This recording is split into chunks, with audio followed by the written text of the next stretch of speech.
नमस्कार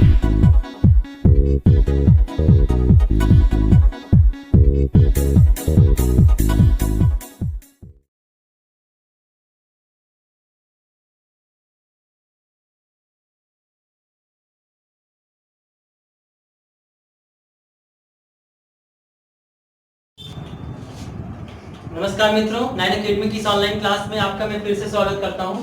आज हम आपके बीच में एक नए चैप्टर के साथ हैं जिसका नाम है कॉन्ग्रुएंसी। ठीक है ना। कॉन्ग्रुएंसी का बेसिक मतलब क्या होता है? आपने ज्योमेट्री में कई सारी ज्योमेट्री पढ़ रखी है, उन सारी ज्योमेट्री के बारे में थोड़ा बहुत बात करते हैं। सबसे पहली सबसे बेसिक ज्योमेट्री आपने जो पढ़ रखी है वो क्या है? ट्रायंगल है। ठीक है ना। अब हम करते क्या है, एक दूसरा ट्रायंगल बनाते हैं और ये ट्रायंगल करता क्या है, इस ट्रायंगल को मैं यहाँ से उठाऊं और इसके ऊपर रख दूं, ठीक, या फिर इस ट्रायंगल को उठाऊं और इसके ऊपर रख दूं। अगर ये दोनों एक दूसरे को कवर कर लें, कवर करने का मतलब ढक लें, तो आप कहेंगे ये ज्योमेट्री कैसी है? Congruent geometry.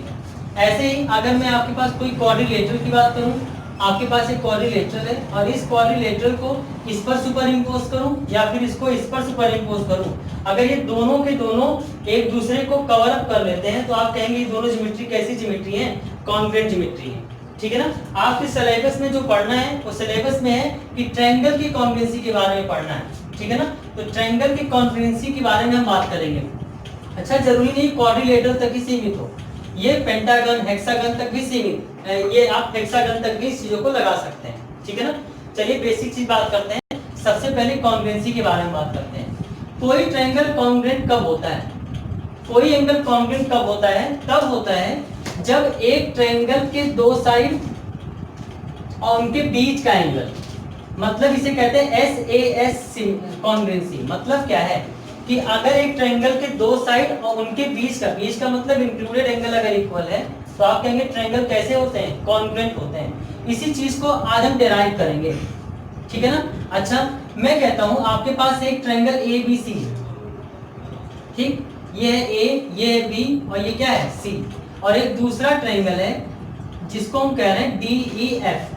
आपके पास ये दो टाइप के ट्रायंगल हैं, ठीक। अच्छा, इन दोनों ट्रायंगल में सिमिलरिटीज क्या है? सिमिलरिटीज ये हैं कि यहाँ पर जो AB की लेंथ है वो इस वाले ट्रायंगल के DE के लेंथ के इक्वल है, ठीक। साथ ही साथ मैं एंगल A को एंगल D के इक्वल करता हूँ, मतलब angle A is equal to angle D कहता हूँ। और फिर उसके बाद ये AC लेंथ को मैं DF के इक्वल करता हूँ, मतलब क्या है? AC इज इक्वल टू क्या है?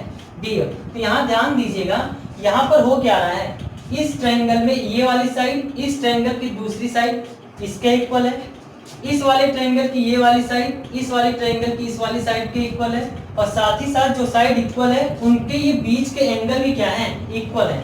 यहाँ पर ये साइड और ये साइड की अगर मैं बात करूँ तो इनके बीच में ये वाला एंगल और ये वाला एंगल कैसा एंगल है? इंक्लूडेड एंगल है। ठीक है ना। मतलब है कि दो साइड और उनका इंक्लूडेड एंगल, दूसरे ट्रायंगल के दो साइड और उनके इंक्लूडेड एंगल के अगर इक्वल है तो ट्रायंगल कॉन्ग्रुएंट कहे जाते हैं। ठीक है ना। अच्छा, कॉन्ग्रुएंट के केस में क्या होना है? कॉन्ग्रुएंसी के केस में ये होना है कि अगर मैं कहूं आपसे कि ये दोनों ट्रायंगल कॉन्ग्रुएंट हैं तो इसको डिराइव किस तरह से किया जा सकता है? तो इसको डिराइव करने के लिए हम बेसिक आर्गुमेंट का इस्तेमाल करेंगे। आपके पास ट्रायंगल ABC है और यहाँ पर आपके पास एक ट्रायंगल क्या है? DEF। ठीक है ना। हम सबसे पहला काम ये करते हैं, इस BC के इक्वल की लेंथ यहाँ पर इंटरसेक्ट करते हैं। मतलब क्या है कि अगर मैं इस ट्रायंगल को ना भी बनाऊं तो यहाँ से BC के इक्वल लेंथ में यहाँ काट लेता हूँ, जिसे मैं कहता हूँ E और F। कहने का मतलब BC के इक्वल क्या है? EF, ठीक। और सेम उसी एंगल पर मैं एक लाइन सेगमेंट को प्लॉट करता हूँ और ये लाइन सेगमेंट की लेंथ कितनी होनी चाहिए? AB के इक्वल। मतलब क्या है कि अगर मैं कंपास की हेल्प से AB के इक्वल लेंथ यहाँ पर इंटरसेक्ट कर लूं तो ये पॉइंट आपको यहाँ मिलेगा, इस पॉइंट को मैं कहता हूँ D, ठीक।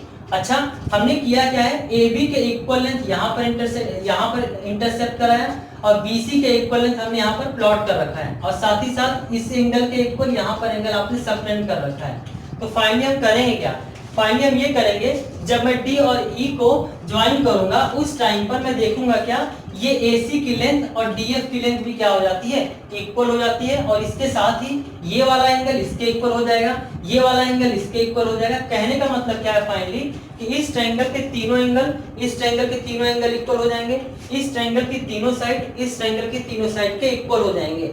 यहाँ से अगर मैं इस ट्रायंगल को उठा के इसके ऊपर रखूं और इस ट्रायंगल को उठा के इसके ऊपर रखूं, तो ये दोनों ट्रायंगल एक दूसरे को क्या कर लेंगे, कवर कर लेंगे। ठीक है ना। कहने का मतलब क्या है कि अगर किसी ट्रायंगल के दो साइड बीच का एंगल और दूसरे ट्रायंगल के दो साइड बीच का एंगल इक्वल है, तो दोनों ट्रायंगल आपस में क्या होते हैं, कॉन्ग्रुएंट होते हैं। Thank you so much.